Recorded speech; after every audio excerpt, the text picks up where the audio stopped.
Good morning and welcome back to JJ's Lifted Horizons. I'm JJ. Today is Tuesday, September 2nd, and we are in Westfield, Wisconsin, sitting in the back of my semi, and that's not really different from any of the other videos that you guys have watched. But what is different is we're not going to be taking off out of this truck today. We're actually going to jump into Black Betty. We're going to drive down to Madison, and we're going to be flying down to Orlando, Florida for the NPTC conference, where I'm going to be giving my speech this Thursday. So this is going to be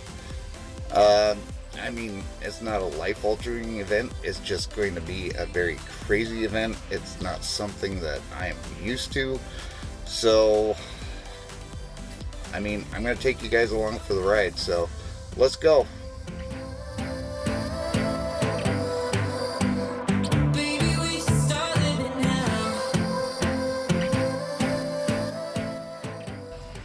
Okay guys, we have Black Betty all loaded up and ready to go, and well, it's a little bit early, but I think we're gonna go ahead and head on down to Madison. I've never been to this airport before, and I have no idea where to go for parking and everything. I know we're going on American Airlines.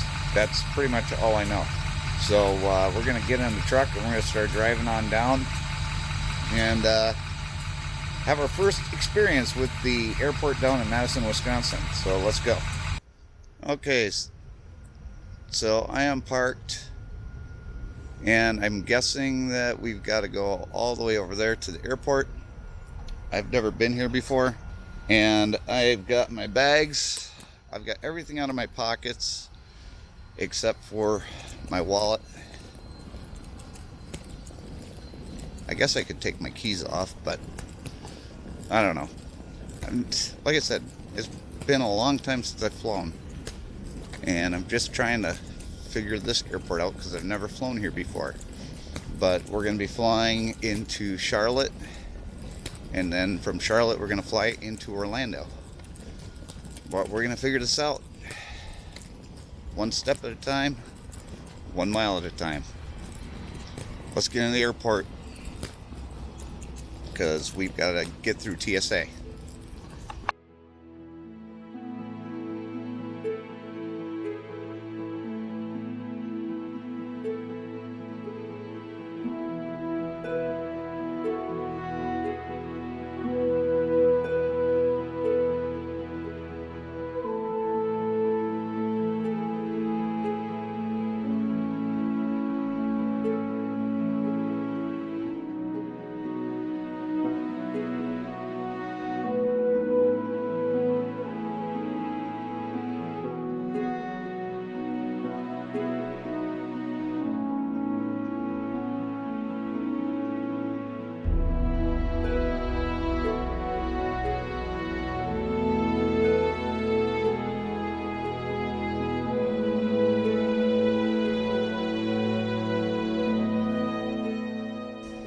Well, the train wreck is real.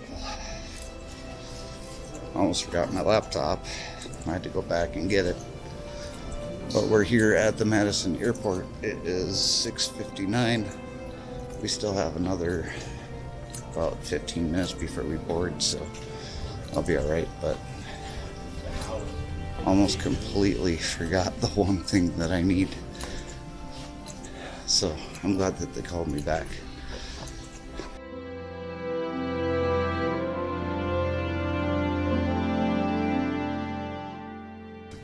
And we're on the plane, first class. These seats are nice.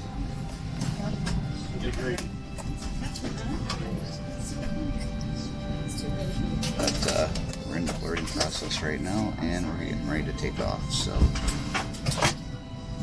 I don't get the window seat this time though. Welcome aboard American Airlines. But Please place small carry-on items fun. underneath.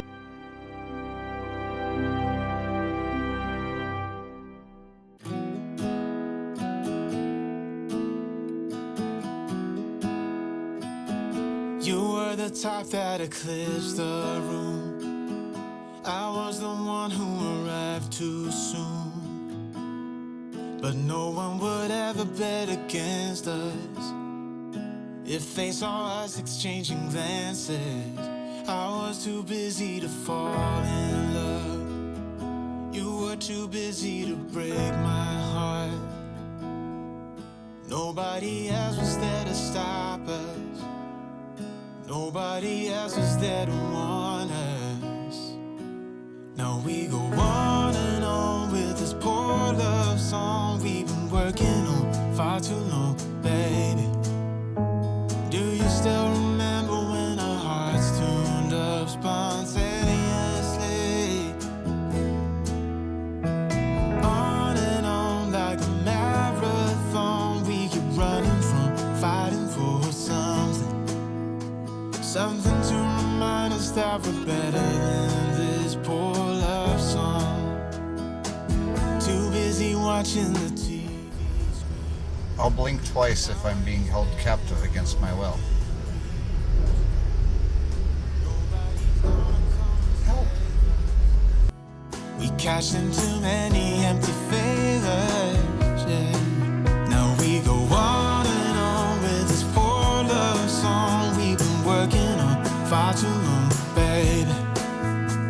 Do you still remember when our hearts tuned up spontaneously? On and on like a marathon, we keep running from fighting for something. Alright guys, so I'm here at the Omni Hotel in Champion, Florida, and this room is amazing.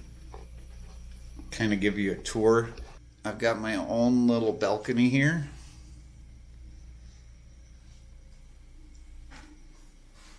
And then got a place to sit, nice bed, workstation over here. I already got my laptop all set up. I got some snacks from Target today. Big TV. Probably never going to use that. And then the bathroom is actually really nice. Really big shower. And then we've got a closet.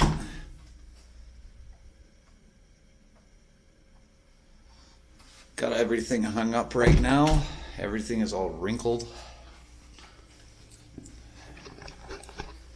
And then over here we've got a little refrigerator and a Keurig. So that was a nice little touch. Now I'll take you outside and show you what my little private pool area is like, because I haven't even seen that yet. Now this place is absolutely humongous. There's multiple buildings. I'm actually in the third building. I haven't been out here to the pool, so we're going to come out here and take a look and see what it looks like. And I don't know how we get in. Let's see here. How do we get in?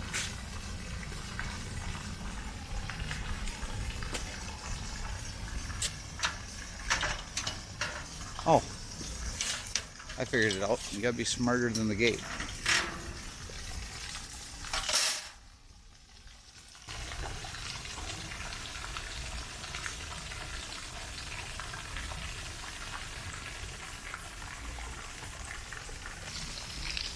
So, I mean, it's not deep, but it doesn't have to be deep. You're just going in there to sit and relax, and they've got little cabanas on the outside of the pool, which makes it really nice. Sorry I don't have the DJI mics on. Oh, and we've got a hot tub right up here. Yeah, we've got a hot tub right here.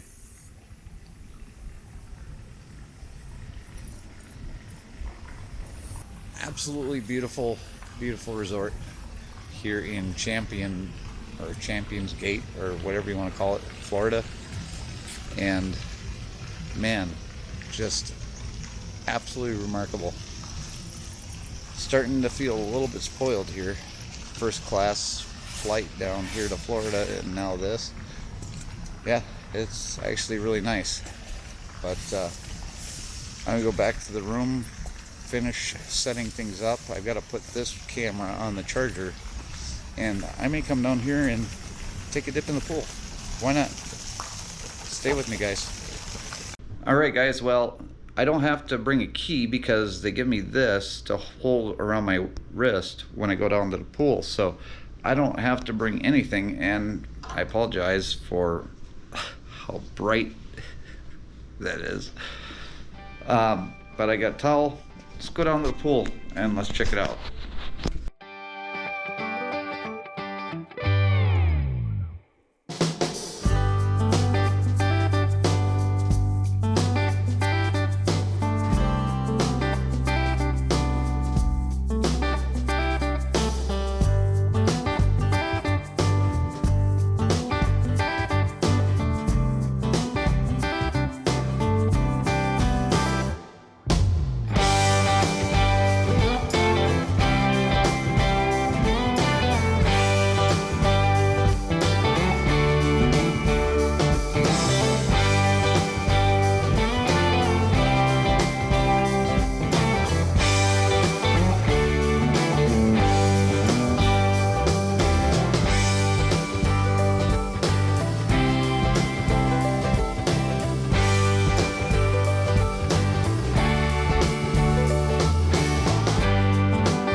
They've got towels right here. And they've got these little lizards all over the place.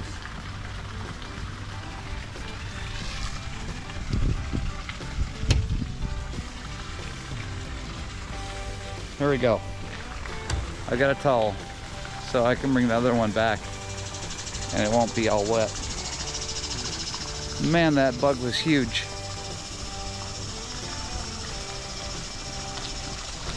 It looked like a huge grasshopper, and it very well could have been.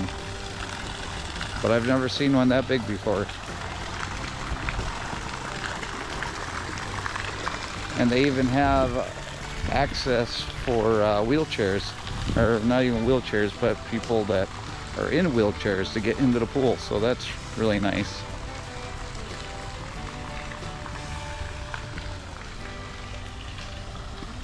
But let's see what the water feels like. Do you want to go first? All right.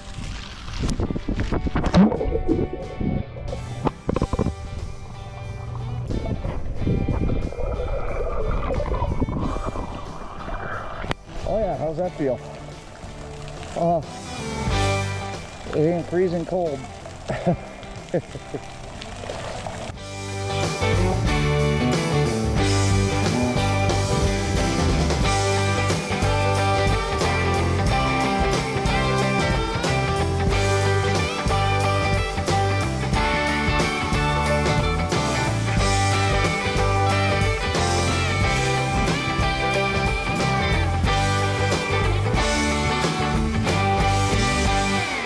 And they even have a shower to rinse off all the chlorine.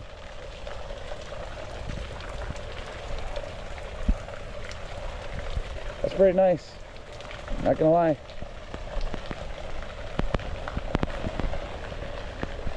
Well, let's towel off. Been having a lot of fun out here in the pool. Really sorry you guys aren't here to enjoy this, but it's been a lot of fun. So we're gonna dry off, go get some clothes on, and maybe we'll go explore the hotel a little bit more. Okay, this is the National Ballroom.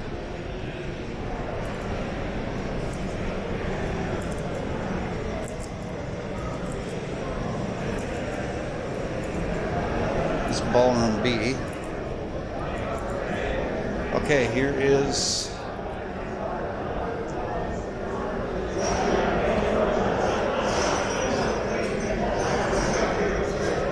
there's a registration for the NPTC conference. Yeah. Here's to the good days, here's to the sorrows. If this is a mistake, I know about tomorrow. I don't wanna fight no more, cause I don't feel the need no more, no. Just wanna make it stop. Maybe it's something in the water, or maybe we just hit the end of the road.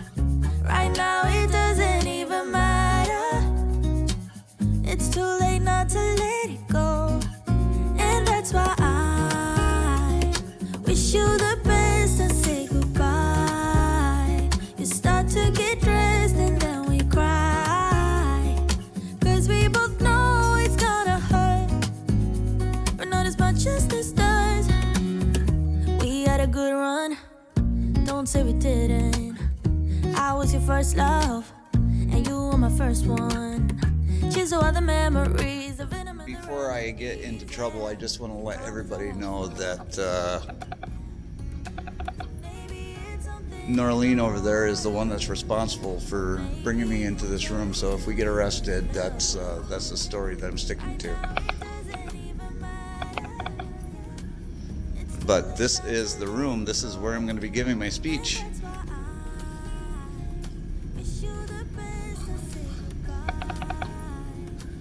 And this is what the crowd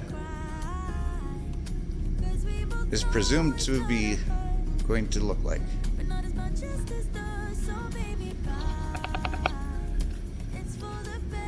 That definitely doesn't intimidate me at all.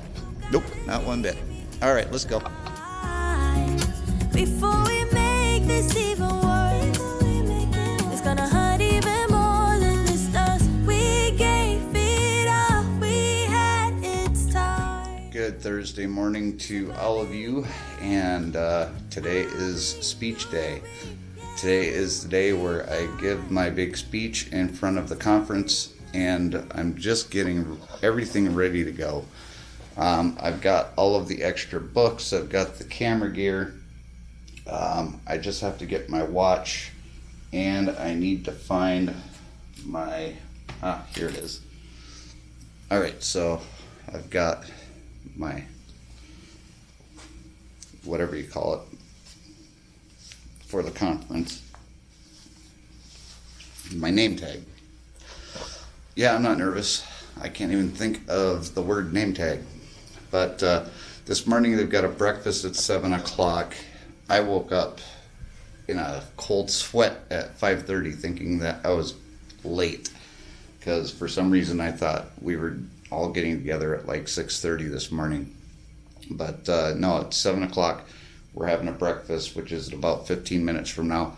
So I'm going to get everything that I need out of here, and then we're going to walk down to the conference hall and go have breakfast and get ready for the big speech today. I'm going to meet with Jillian and give Jillian the copy of her book that is signed, and I've got a book for Tom, the organizer of this conference, to give to him while I'm on stage.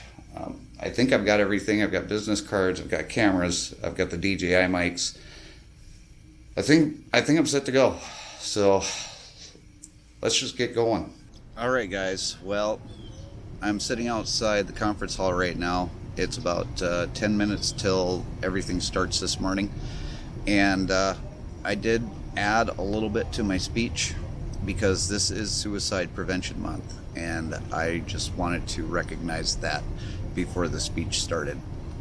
I also wanted to let people know that this isn't a problem that's just going to go away, and that I'm hoping that the words that I speak today are going to resonate with them, and that they will leave here with them, and it won't just vanish just like everything else does in today's society. We'll see how this speech turns out. I'm nervous, but I'm going to put it all out there, and we'll see how it goes. Wish me luck, guys. Thank you.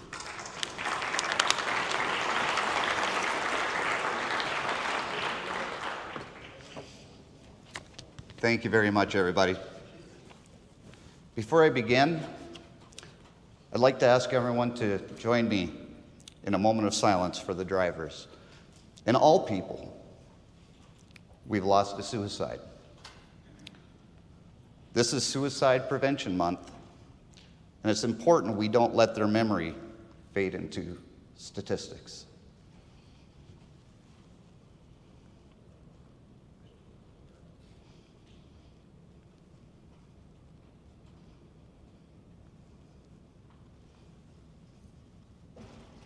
Thank you.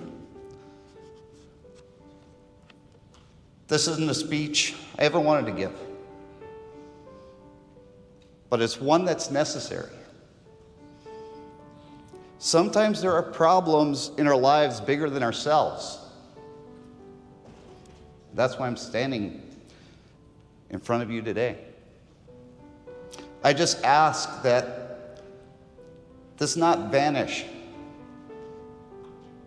from your hearts. That you take my words and carry them with you.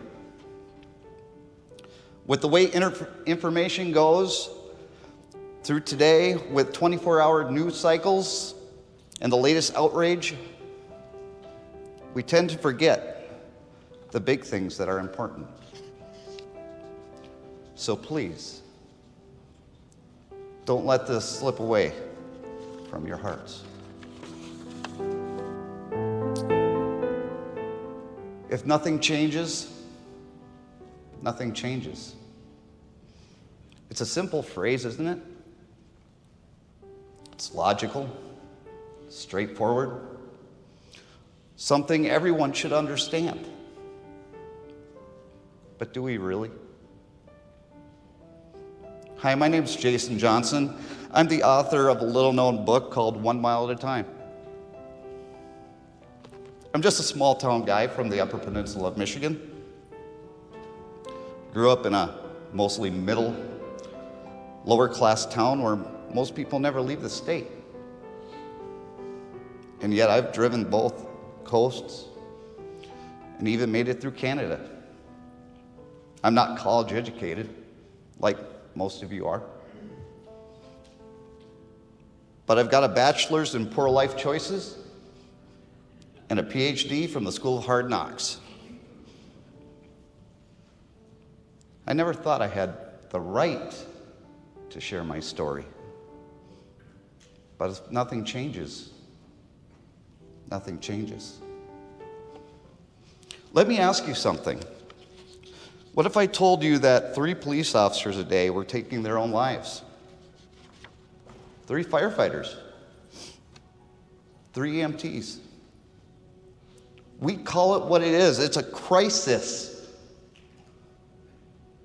We'd launch task forces. We demand change. We'd rally the nation. Because when the uniform is familiar, we act. We don't look away. We're a compassionate people. But now let me tell you something you probably haven't heard because it gets buried under freight bills and fuel stops. 3 truck drivers a day die by suicide. Every single day. And the world just keeps driving by. And while that truth settles in, hear this too. 7 out of 10 truck drivers are living with emotional trauma. That's not a fluke. That's not burnout. That's a mental health emergency on 18 wheels. We're hemorrhaging out here, folks. And too many of us are doing it in silence. You want to know why this keeps happening? Why it's still ignored? Why drivers are told to just man up and keep rolling? Because no one changed the conversation, because the system stayed the same, because we keep acting like this is just part of the job. But let me say this loud and let me say this clear. If nothing changes, nothing changes. And people are dying because of it. So today, I'm not just here to speak. I'm here to break that silence. And this speech, this moment, this room, it's not the finish line. It's the ignition switch. Because if nothing changes, then nothing changes. And I refuse to let that be the legacy we leave behind. And here's what I believe is one of the roots of the silence. FMCSA Regulation 391.41B9. Most of you safety directors know this. Here's the truth. There are drivers out there who will never admit they're struggling. Not because they don't want help, because of this regulation. It's vague, it's fear-based. It tells us that if you admit you're struggling, your livelihood could be on the line. I know there are people listening right now thinking, should a guy like this even be behind the wheel?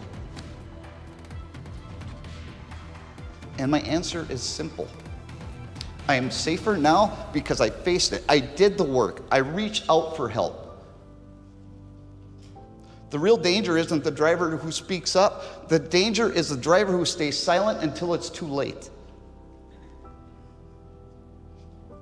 They sit in silence, not because they want to, but because they're afraid that telling the truth might cost them everything. It's outdated. It's damaging. It's part of the reason 3 drivers a day are dying by suicide. We talk about 34-hour resets for our logs, but what about the heart? I needed that reset. I needed time to face myself, to stop white-knuckling my way through the pain. There's no logbook for emotional miles, folks. And I was racking up invisible hours, grief, regret, exhaustion, and I was running on empty. That 34-hour reset of the heart wasn't planned. It was survival. But under 391.41B9, you don't admit that. You learn to keep quiet. You learn to carry the load in silence. And that silence almost killed me. That's the lock on the door to help. That's why drivers say nothing, because if nothing changes, nothing changes. And that brings me to my story. This isn't statistics. This isn't just a speech. This is my life. I've been that driver. Sitting in the cab at 2 a.m. in some truck stop in the middle of nowhere. Heart racing, mind spiraling. Wondering if the world would really miss me if I disappeared. I didn't write a book to go viral. I didn't start a YouTube channel for likes. I wrote it because I needed a flashlight in the dark. And if I was going to crawl out of that pit, I wasn't going to do it pretending everything was fine. Chapter 8. That's the moment the gavel dropped on my marriage. And I described it not as a courtroom proceeding, but as a funeral for a future that would never happen. That chapter wrecked me when I wrote it. And it wrecks people today when they read it. But here's why I share it. Not because I'm proud of the pain, but because if I can stand here in front of you after all of that, then so can every driver who thinks their story is over. And maybe, just maybe, If we stop pretending that we're machines, we can start healing like humans. I had access to help. I was told I could call anytime. But I didn't know how to ask. I didn't even have the words. Because how do you ask for help when you can't even name what's wrong? But I learned. And when my friend Mark lost his son to fentanyl, I showed up. I sat with him. I didn't give him answers. I gave him space. I saw him. Because someone once did that for me.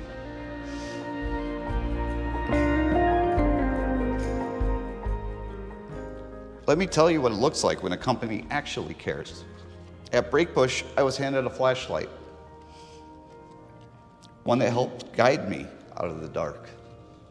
Not because of a perfect system, not because anyone had all the answers, but because people showed up. We have chaplains on call for when there's no one else to turn to. We're not perfect, but we're doing things differently. And here's the truth, we don't need to reinvent the wheel. In an industry where 28% of truck drivers report suffering from loneliness, there are some things that can be implemented today. Promote mental and emotional well-being across all levels. Provide crisis hotline access and safe spaces to talk. Encourage open dialogue and remove stigma from mental health struggles. Support peer-to-peer conversations and confidential resources. Train leaders to recognize distress signals before it's too late. You don't need a whole new system.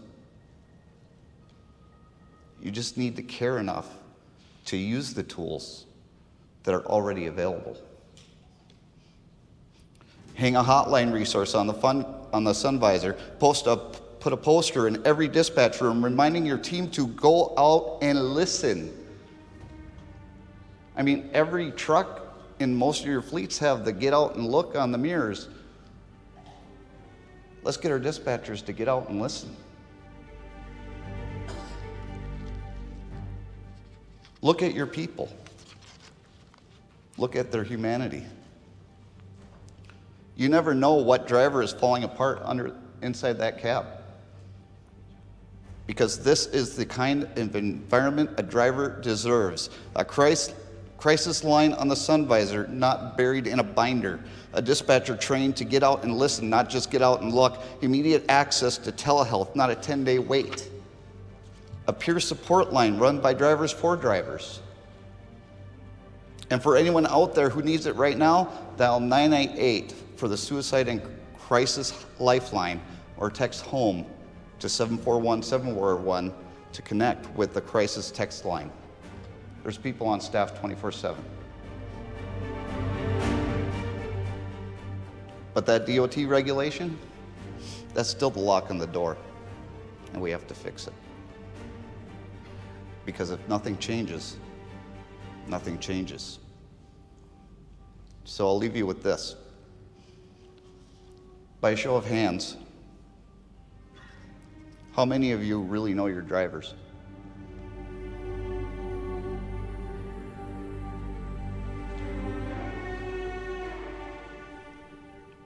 Saw two.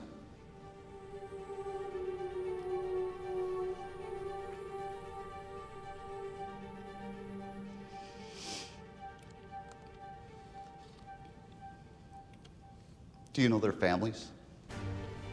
Their stories? Their pain? Someone you dispatch tomorrow could be going through the hardest season of their life. Your dispatch screen just shows them green. Meanwhile, their mind is redlining. They keep showing up because it's all they know to do. But they're quietly praying. They don't wake up. That was me. That was my story. That's why I wrote 1 mile at a time.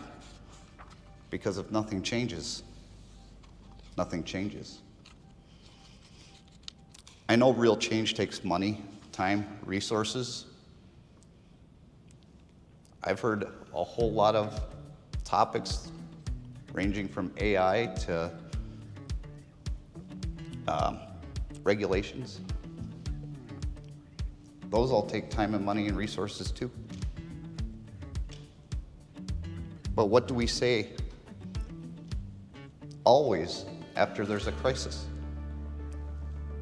If it only saves one life. That's why I stood up here today. Because I made it through my storm, and now I'm handing you the flashlight. This was my battle, but I didn't fight it alone. I had friends. I had family. I had my work family. Norlene and Mike. But now it's your turn. You have the power, no, you have the responsibility to make sure your drivers are okay, not just on paper, but in real life. Because 7 in 10 drivers are still showing up through tears, still making deliveries, still hoping that someone sees them. They're not just a truck number. They're lives that matter.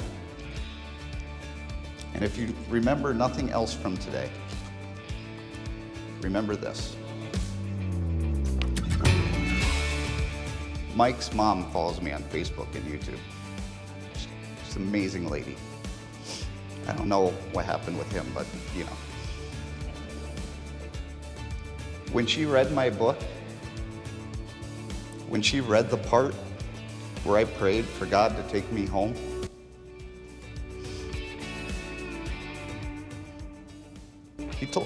she told me, Jason, you asked God to take you home,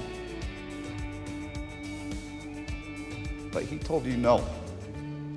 He's not done with you yet.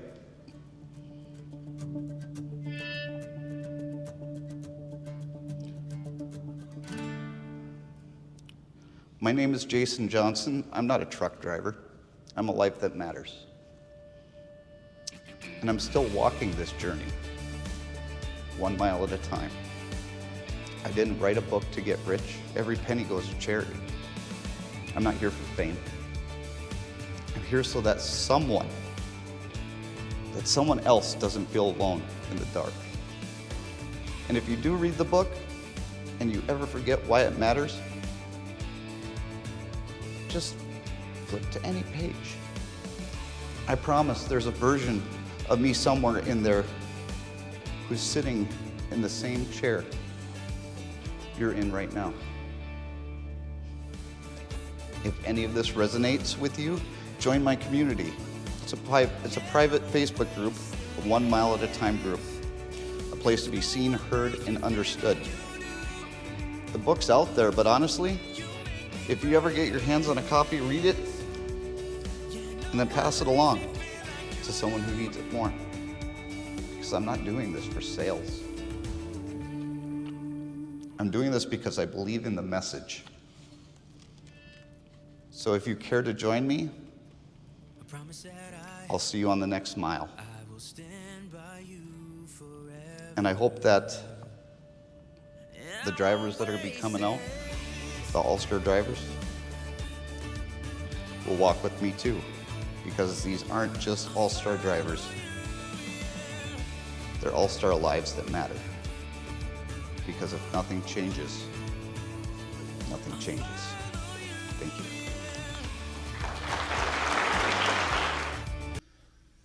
Well, guys, today was an eventful day. We got the speech done this afternoon, and then I had so many different conversations with safety directors from all over the country. I heard stories from people who actually lost drivers to suicide. I had stories from people whose family members were struggling with their own different struggles. And I've handed out probably more business cards than I've ever imagined I would. And we made quite a few book sales today. And I gave away every single book and wrote in as many of them as I could. And for the people that weren't able to get it for free, they're telling me that they're going to go online and buy it. Norlene and I also got to spend some time tonight with the people from 10th Street, so I'm going to put a picture right here. We had a great time with them tonight, and it was just a lot of fun, and it was very unexpected, but it was very much appreciated.